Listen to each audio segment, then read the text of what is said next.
I have the record and the reputation of being right.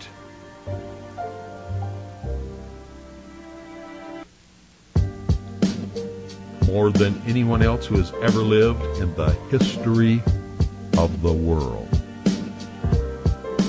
And I don't do it because I'm a psychic. I don't do it because God talks to me. I don't do it because I have tarot cards, or I read your fortune, or I look at your palm, or read the bumps on your head. I do it because I study history.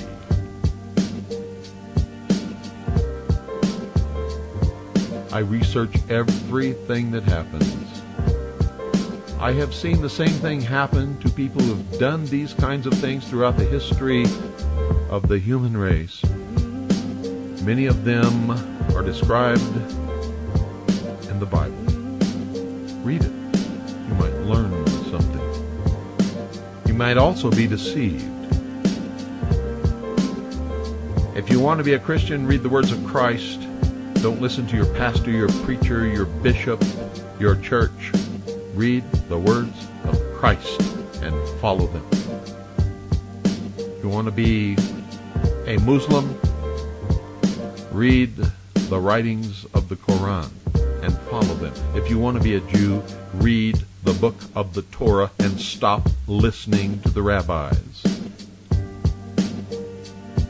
Get my drift? If you want to be a follower of Buddha, follow the way of life that he taught. Do not try to make him a god. வணக்கம் நண்பர்களே. இன்னைக்கு ஒரு இன்ட்ரெஸ்டிங்கான தலைப்பை பற்றி பார்ப்போம். Aliens, வேற்று கிரகவாசிகள். இந்த காணொளி ஆரம்பத்தில் ஒருத்தர் பேசி கேட்டிங்கல்ல, அவர் யார் அப்படின்னா அமெரிக்காவை சார்ந்த மில்டன் வில்லியம் கூப்பர். ஆகச்சிறந்த புத்தி கூர்மை உள்ள ஒரு நபர். அவர் ஒரு வாதத்தினை முன்வைக்கின்றார் அப்படின்னா செம ஸ்ட்ராங்கான வாதமாக இருக்கும். நமது சேனலில் முதலில் போட்ட காணொளியில் இவரை பற்றி நான் பேசியிருப்பேன். செப்டம்பர் 11 தாக்குதல் நடக்கிறதுக்கு முன்னாடியே அப்படி ஒரு தாக்குதல் நடக்கப் போகின்றது, அந்த தாக்குதலுக்கான பழியினை ஒசாமா பின்லாடன் மேலே போடுவாங்க அப்படின்னு சொன்னவர் இவர். அதை சொல்கிறதுக்கு அவர் பெருசாக ஆராய்ச்சி பண்ணி சொன்னார் அப்படின்னு கிடையாது. ஒரு சாதாரண செய்தியை வைத்து அதை கிரிட்டிக்கலாக ரீசன் பண்ணி சிறப்பான வாதங்களை முன்வைத்து சொல்லுவார். ஒரு வாய்ப்பு கிடைத்தால் அதை நீங்கள் போய் கேளுங்க. அதே பில் கூப்பர் 1992 ஒரு இன்டர்வியூ ஒன்று கொடுத்துருப்பாரு. அந்த இன்டர்வியூ ஆங்கிலத்தில் இருக்கும். அதை நீங்கள் இப்போ பாருங்கள். அவர் பேசி முடிச்சதுக்கப்புறம் அவர் என்ன சொன்னார் அப்படிங்கிறத நான் தமிழில் விளக்குறேன். While we were on a transit from the Portland-Seattle area, on the surface, I was the port lookout, and I saw the most incredible thing that I think I've ever seen in my life. And it had such a profound effect upon my view of the universe and the world that we live in, that I wish everybody could experience this. I saw come up out of the ocean, from beneath the surface of the sea, a huge disc-shaped craft about the size of a Midway-class aircraft carrier, which is tremendous in size. Even though that's one of our smallest carriers, or was then, it's still a huge, tremendously big object. Came up out of the ocean and rose into the air and tumbled on its axis and went up into the clouds, and I was awestruck, dumbstruck. And I mean dumbstruck, literally, I could not utter a sound.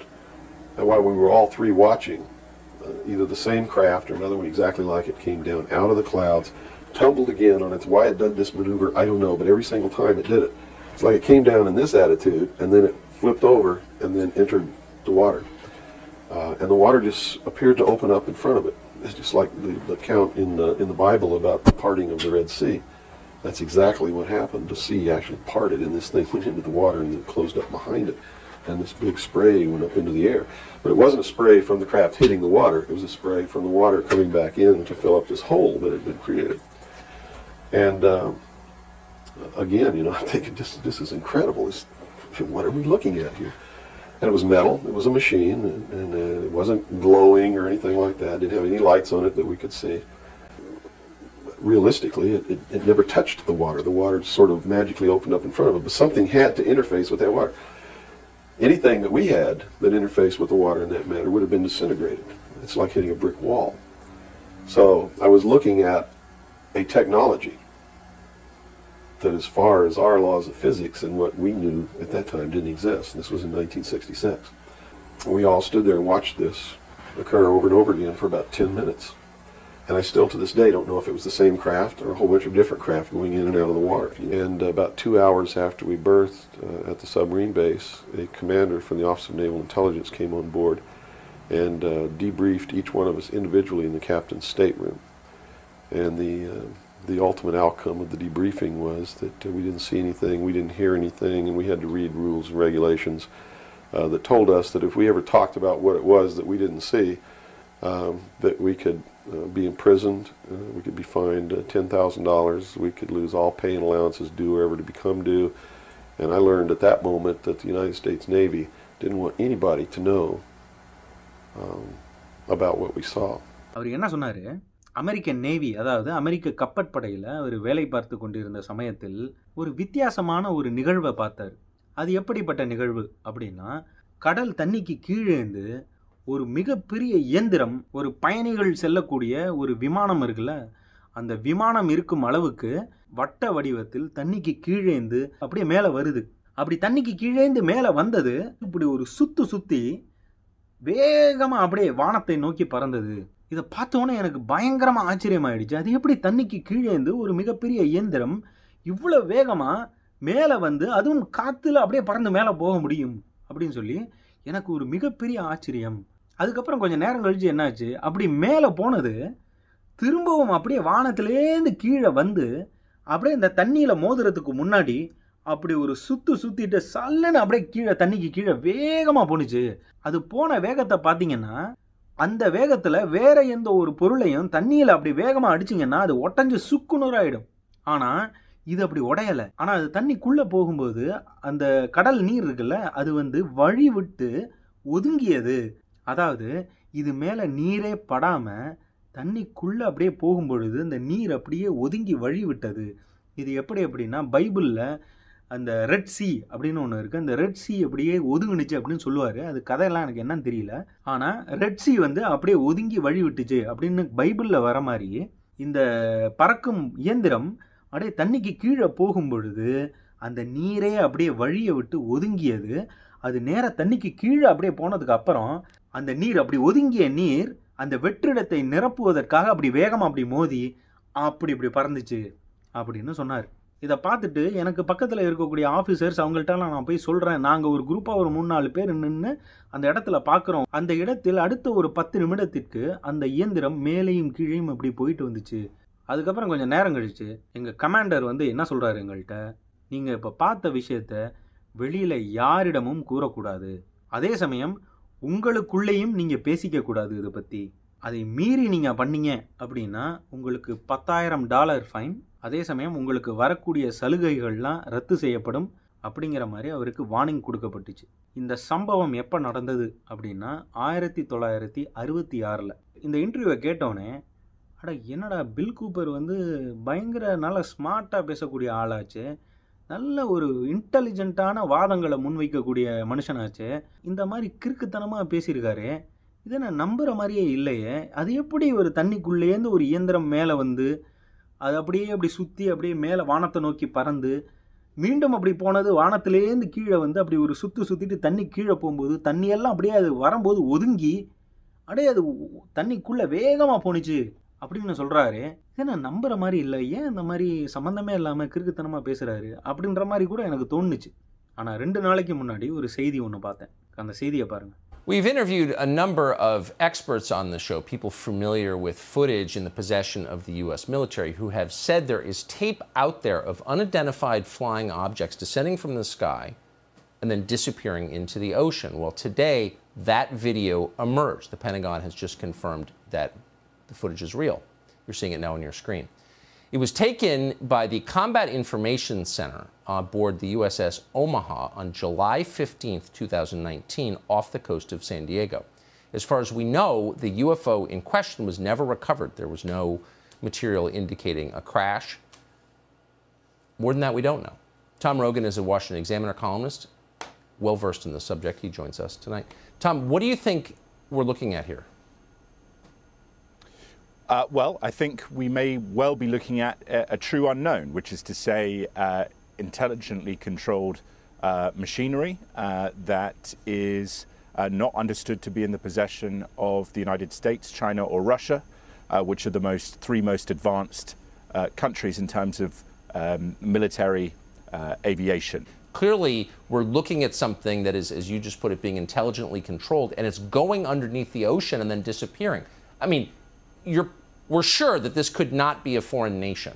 There isn't anything that we have top secret information about what China or Russia have, or what we have at Area 51 that can do what these things do in terms of the variable performance. And I think specifically relevant to this video, in the coming months and years, an area which we will learn more about is the interaction of US Navy submarines, nuclear ballistic missile submarines and attack submarines, picking up sonar contact of things moving at hundreds of knots under the water. And so there is a undersea dimension to this that the Navy has sort of pushed off to the side as the pilots talk more about their experiences. So there's a lot more to come out, I think, is the best way to put it. Hundreds of knots underwater. I mean, I think all of us can imagine objects moving at incredible speeds in the air, maybe even approaching, right, the speed of light, potentially. But hundreds of knots underwater, I don't think most people can even digest that. That's been recorded? That's what I've heard from sources, very good sources, and that the Navy has the data. I mean, some of this behavior challenges our understanding of physics, so I think this is going to change a lot of perceptions. பார்த்தீங்களா, அந்த செய்திகளில் என்ன சொன்னாங்கன்னா, அமெரிக்க இராணுவ மையமாகிய Pentagon ஒரு video ஒன்று எடுத்திருக்காங்க. அந்த வீடியோவில் என்ன இருந்தது அப்படின்னா, யாரின் கட்டுப்பாட்டில் இருக்கின்றது அப்படின்னு கூட தெரியாமல், அது எப்படிப்பட்ட ஒரு இயந்திரம் அப்படின்னு கூட தெரியாமல், ஒரு இயந்திரம் வேகமாக பறந்து வந்தது. அப்படி பறந்து வந்தது நேராக கடலுக்கு கீழே போயிடுச்சு. அப்படி வேகமாக கடலுக்கு கீழே போன இயந்திரம் உடைந்து சுக்குநூறாக இருந்திருக்கும். அந்த இடத்துல போய் தேடி பார்த்தா கிடைக்கும் அப்படின்ற மாதிரி போய் பார்த்தா எந்த ஒரு உடைந்த பொருட்களும் அங்கே இல்லை. அப்படின்னா அது கடலுக்கு கீழே போயிடுச்சு. அப்படி கடலுக்கு கீழே போன இயந்திரம் எவ்வளவு வேகமாக போய் கொண்டு இருக்கின்றது அப்படின்னு அதில் சொல்கிறாங்க அப்படின்னா, ஹண்ட்ரட்ஸ் ஆஃப் நாட்ஸ் வேகத்தில் போகின்றது. ஹண்ட்ரட்ஸ் ஆஃப் நாட்ஸ் அப்படின்னா நூற்றுக்கணக்கான நாட் வேகம். 100 நாட் அப்படிங்கிறது எவ்வளவு வேகம் அப்படின்னா, ஒரு மணி நேரத்துக்கு 185 கிலோமீட்டர் வேகம். இப்போ நூற்றுக்கணக்கான நாட் அப்படின்னா அது 200 நாட்டாக இருக்கலாம், இல்லை 300 நாட்டாக இருக்கலாம், இல்லை 500 நாட்டாக கூட இருக்கலாம். அவ்வளவு வேகத்தில் கடலுக்கு கீழே, நீருக்கு கீழே போய் கொண்டிருக்கின்றது அப்படின்னு சொல்றாங்க. பில் கூப்பர் அவருக்கு 1966 நடந்த சம்பவத்தை பத்தி 1992 ஒரு இன்டர்வியூல பேசினார். அந்த இன்டர்வியூல அவர் பேசினதை இப்போதைக்கு நாம கேட்டா கூட அது ஒரு பைத்தியக்காரத்தனமாக இருந்தது. ஆனா அவர் சொன்னதே 29 வருஷம் கழிச்சு இப்ப செய்திகள்ல வருது. அப்படின்னா அவர் சொன்னது உண்மைதானே? அதே சமயம் இதுல என்ன நீங்க கவனிக்கணும் அப்படின்னா, இந்த சம்பவம் நடந்தது 1966ன்னு சொல்றாரு. 1966னா தற்பொழுது அது நடந்து 55 வருடங்கள் ஆகிவிட்டது. அப்படின்னா 55 வருடங்களுக்கு முன்பே இப்பேற்பட்ட ஒரு டெக்னாலஜியில ஒரு இயந்திரம் செயல்பட்டு கொண்டிருந்தது. இது ஒரு வேற்றுகிரகவாசியின் செயல்பாடா அப்படின்னு அடுத்த கேள்வி நமக்கு வருது. இப்போ இதே பில் கூப்பர் அந்த இன்டர்வியூல தொடர்ந்து பேசியிருப்பாரு. அதுல என்ன சொல்லியிருப்பாரு அப்படின்னா, அவர் அமெரிக்க கப்பற்படையில வேலை பார்த்து கொண்டு இருந்த சமயத்தில் அவர் கிளாசிஃபைடு இன்ஃபர்மேஷனை கையாண்டாராம். அதாவது அரசின் ரகசியமான தகவல்களினை அவர் கையாளுவதற்கு ஒரு வேலை கிடைத்தது. அந்த வேலையில் அவருடைய டெஸ்க்குக்கு பல ரகசியமான தகவல்கள் வருமா. அதுல ஒரு முக்கியமான ரகசியத்தை அவர் பார்த்தாராம். அது என்ன அப்படின்னா, ப்ராஜெக்ட் மெஜஸ்டிக் அப்படிங்கிற ஒரு விஷயம். இந்த ப்ராஜெக்ட் மெஜஸ்டிக்ல என்ன கூறப்பட்டு இருந்தது அப்படின்னா, 4 வகையான வேற்றுகிரகவாசிகள் இருக்கின்றார்கள், அவர்களுடன் அமெரிக்க அரசுக்கு தொடர்பு இருக்கின்றது என்றும், இந்த வேற்றுகிரகவாசிகள் தொடர்பான தகவல்கள் பொதுமக்களுக்கு தெரியாமல் பார்த்து கொள்ள வேண்டும் அப்படிங்கிறதுக்கு சில திட்டங்கள் வகுக்கப்பட்டு இருந்தது.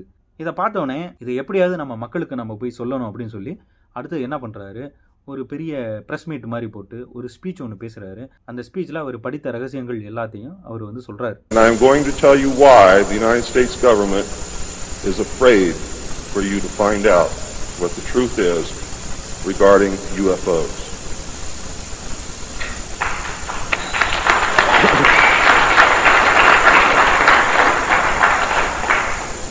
அந்த ஸ்பீச்சை பேசி முடிச்சதுக்கு அப்புறம் தான் அவருக்கு தெரிய வருகின்றது, அவர் டெஸ்க்கு முன்னாடி வைக்கப்பட்ட இந்த வேற்றுகிரகவாசிகள் தொடர்பான தகவல்கள் இருக்குல்ல, இந்த டாக்குமெண்ட் இருக்குல்ல, அது ஒரு போலி டாக்குமெண்ட் அப்படின்னு. அதுக்கப்புறம் தான் அவர் யோசிக்கிறாரு, எதற்காக இந்த மாதிரி ஒரு போலி டாக்குமெண்ட்டை நமக்கு முன்னாடி வச்சாங்க அப்படின்னு. அதுக்கப்புறம் தான் அவருக்கு புரிய வருகின்றது, இந்த ஒரு டாக்குமெண்ட்டை இவர் முன்னாடி இப்படி வச்சோம் அப்படின்னா இவர் இதை படித்து மக்களுக்கு போய் சொல்லுவார் அப்படிங்கிற ஒரு எண்ணத்தில் இவரை மனிப்புலேட் பண்ணுறதுக்காக அந்த டாக்குமெண்ட்டை முன்னாடி வச்சுருந்துருக்காங்க. அவர்கள் எதிர்பார்த்த மாதிரியே இவர் அதை படித்து முடித்தவுடன் மக்களுக்கு போய் சொல்லியிருக்காரு. அதுக்கப்புறம் தான் அவர் பார்க்குறாரு, வரலாற்றில் நிறைய அரசியல்வாதிகள் வந்து இந்த உலக மக்கள் அனைவரையும் இந்த நாடுகள் அப்படிங்கிற வேற்றுமைகள் இன்றி எல்லாரையும் ஒன்றாக இணைக்க வேண்டும் அப்படின்னா அதற்கு ஒரு எக்ஸ்டர்னல் த்ரெட் தேவைப்படுகின்றது. அதாவது ஒரு வேற்று கிரகவாசி அப்படிங்கிற மாதிரி பூமியை விட்டு வெளியிலிருந்து வரக்கூடிய ஒரு ஆபத்து தேவைப்படுகின்றது அப்படின்னு சில அரசியல்வாதிகள் பேசியதெல்லாம் அவருக்கு கண்ணில் படுது. இப்போ இதை கூட நீங்கள் பாருங்க, முன்னாள் அமெரிக்க அதிபராகிய ரொனால்ட் ரீகன் பேசினதை கேளுங்க. I couldn't help at one point in my discussions privately with General Secretary Gorbachev, when you stop to think that we're all God's children wherever we may live in the world, I couldn't help but say to him, just think how easy his task and mine might be in these meetings that we held if suddenly there was a threat to this world from some other species, from another planet outside in the universe. We'd forget all the little local differences that we have between our countries, and we would find out once and for all that we really are all human beings here on this earth together. Well, I don't suppose we can wait for some alien race to come down and threaten us, but I think that between us we can bring about that realization. Perhaps we need some outside universal threat to make us recognize this common bound. I occasionally think how quickly our differences worldwide would vanish if we were facing an alien threat from outside this world. And yet, I ask you, is not an alien force already among us? What could be more alien to the universal aspirations of our peoples than war and the threat of war? I've often wondered, what if all of us in the world discovered that we were threatened by a power from outer space, from another planet? Wouldn't we all of a sudden find that we didn't have any differences between us at all? We were all human beings, citizens of the world, and wouldn't we come together to fight that particular threat? அவர் என்ன சொன்னார் பார்த்தீங்களா, உலக மக்களை இணைப்பதற்கு we need an external threat அப்படின்னு சொன்னாரா. அந்த வேகமாக ஒரு இயந்திரம் மேலேந்து பறந்து வந்தது, கடலுக்கு கீழே போனிச்சு அப்படின்னு பார்த்தார்ல. வெறும் இந்த இயந்திரம் ஒன்றும் ஏலியன், இந்த வேற்று கிரகவாசியோட இயந்திரம் அப்படின்னு கிடையாது. இது அனைத்தும் இந்த ரகசிய குழுக்கள், அதாவது இந்த உலகத்தை கட்டுப்படுத்த நினைக்கும் இந்த ரகசிய குழுக்கள் அவர்களின் கட்டுப்பாட்டில் வைத்திருக்கக்கூடிய இயந்திரங்கள். இந்த உலக அரசியலை சென்சிபிளா நியாயமான ஆராய்ச்சிகளை முன்வைக்கக்கூடிய நபர்கள் என்ன சொல்லுவாங்க அப்படின்னா, ஒரு டீப் ஸ்டேட் டெக்னாலஜி இருக்கு அப்படிம்பாங்க. இந்த டீப் ஸ்டேட் டெக்னாலஜி அப்படின்னா என்னன்னா, இப்போ பொதுமக்களுக்கு தெரியக்கூடிய அறிவியலாக இருக்கட்டும் இல்லை டெக்னாலஜியாக இருக்கட்டும், அதை காட்டிலும் சில ரகசியமான டெக்னாலஜி மற்றும் அறிவியல் கண்டுபிடிப்புகள் இந்த ரகசிய குழுக்களின் கட்டுப்பாட்டில் இருக்கும். அவர்கள் ரகசியமாக வைத்திருக்கும் இந்த அறிவியலாக இருக்கட்டும், இந்த டெக்னாலஜியாக இருக்கட்டும், இவை அனைத்தும் பொதுமக்களுக்கு காண்பிக்கப்படும் டெக்னாலஜியை காட்டிலும் 50 to 100 வருடங்கள் அட்வான்ஸாக இருக்கும் அப்படிங்கிற மாதிரி சொல்லுவாங்க. இப்போ நீங்கள் இந்த இயந்திரம் பற்றி நம்ம பேசணும்ல, இந்த இயந்திரம் கடல் கீழே போகுது அப்படின்ற மாதிரி பேசணும்ல, அது எப்படி இருக்கும் அப்படின்னு நானே யூகிக்கிறேன். அப்படின்னா, இப்போது தண்ணிக்குள்ளே ஒரு பொருளை நீங்கள் நகர்த்துறீங்க அப்படின்னா அந்த பொருள் சுற்றிலும் தண்ணி பட்டுக்கிட்டு இருக்கும், சரியா? இப்போ அந்த தண்ணி பட்டுக்கிட்டு இருக்க காரணத்தினால அந்த பொருளை நீங்கள் வேகமாக நகர்த்த முடியாது. ஏன்னா அப்படி வேகமாக நீங்கள் நகர்த்துனீங்க அப்படின்னா அந்த சுற்றி இருக்கக்கூடிய தண்ணி அதை வேகமாக நகர விடாமல் அப்படியே தடுக்கும். அதனால அது மெதுவாக தான் போக முடியும். ஆனால் இந்த இயந்திரம் இருக்குல்ல, தண்ணிக்கு கீழே 100கணக்கான கிலோமீட்டர் வேகத்தில் தண்ணி கீழே போக முடியக்கூடிய இந்த இயந்திரம், அதை சுற்றி இருக்கக்கூடிய நீர் இது மேலே படாத மாதிரி ஒரு டெக்னாலஜியாக இருக்கும் அப்படின்னு நான் யூகிக்கிறேன். அது எப்படின்னா, இப்படி தண்ணி கீழே இருக்குது அப்படின்னா ஏதோ அதை சுற்றி இருக்கக்கூடிய இதில் வந்து ஏதோ ஒரு தொழில்நுட்பம் இருக்கின்றது. அந்த தொழில்நுட்பம் வந்து நீர் அதுக்கு அருகில் வரவிடாமல் அதை ஒதுக்கி வைக்கக்கூடிய ஒரு தொழில்நுட்பமாக இருக்கும். அதனால் அது போகும் பொழுது அது நீர் ஒதுங்கி இருக்கும் காரணத்தினால் அதனால் வேகமாக போக முடிகின்றது அப்படிங்கிற மாதிரி நான் யூகிக்கின்றேன். அதே சமயம் நீங்கள் பார்த்தீங்கன்னா, ஆதி காலத்தில் சித்தர்கள்லாம் வந்து காற்றுலே பறந்தாங்க அப்படிங்கிற மாதிரி சொல்லுவாங்க. அது உண்மையா பொய்யா அப்படிங்கிறது கூட நமக்கு தெரியலை. ஆனால் அதை லெவிட்டேஷன் அப்படிங்கிற மாதிரி சொல்லுவாங்க. இப்போ லெவிட்டேஷனுக்கு பின்னாடி அது உண்மையா, அப்படி உண்மையாக இருந்தால் அதுக்கு பின்னாடி என்ன அறிவியல் இருக்கும், அப்படிங்கிற மாதிரி இது வரைக்கும் நமக்கு தெரியல. இந்த மாதிரி லெவிட்டேஷன் சார்ந்த டெக்னாலஜியும் அவர்களிடம் இருக்கலாம்.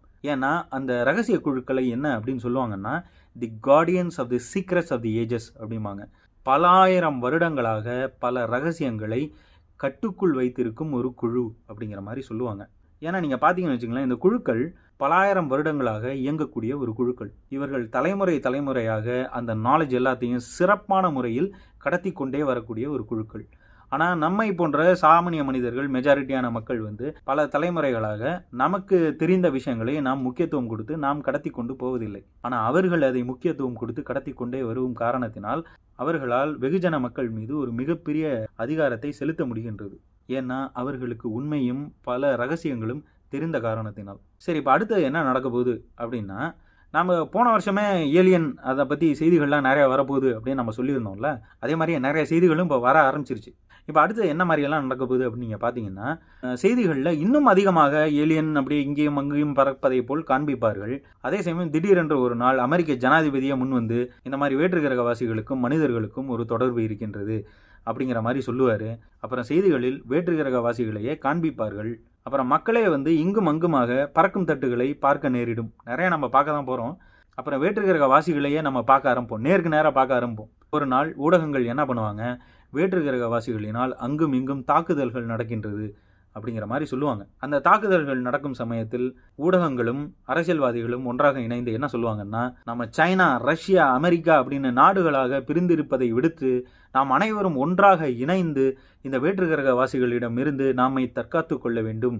நாம் அனைவரும் இனம், மொழி, நாடு அப்படிங்கிற வித்தியாசங்களை கடந்து மனிதர்களாக ஒன்று இணைவோம் அப்படின்னு சொல்லி அனைத்து மக்களையும் ஒன்றாக இணைப்பார்கள். ஒரு ஒற்றை உலக ஆட்சியின் கீழ் மக்களை கொண்டு வருவார்கள். இது எனக்கு என்னவோ பெருசாக தப்பாக படலை. மக்கள் அனைவரும் ஒன்றாக இணைந்து ஒன்றாக இருக்கிறது நல்ல விஷயம்தான். இது ஒரு பெரிய ட்ராமாவாக இருக்கும் அப்படிங்கிறத நான் எதிர்பார்க்குறேன். அடுத்த ஒரு 10-20 வருடத்திற்குள் இது நடக்கும் அப்படின்னு நான் நினைக்கிறேன். இப்போ இனிமேட்டுக்கு இப்படி தான் நடக்க போகுது அப்படின்னு நான் சொன்னது ஒரு யூகத்தின் அடிப்படையில் நான் கூறினேன். அதாவது இந்த அரசியல்வாதிகள் பேசியதாக இருக்கட்டும், கடந்த காலத்தில் நடந்த சம்பவங்களாக இருக்கட்டும், இதை வைத்து எதிர்காலத்தில் இப்படித்தான் நடக்கலாம் அப்படிங்கிற மாதிரி ஒரு யூகம். சரி, பொறுத்து இருந்து தான் பார்ப்போமே நான் சொன்னது நடக்குதா இல்லையான்னு. நன்றி, வணக்கம்.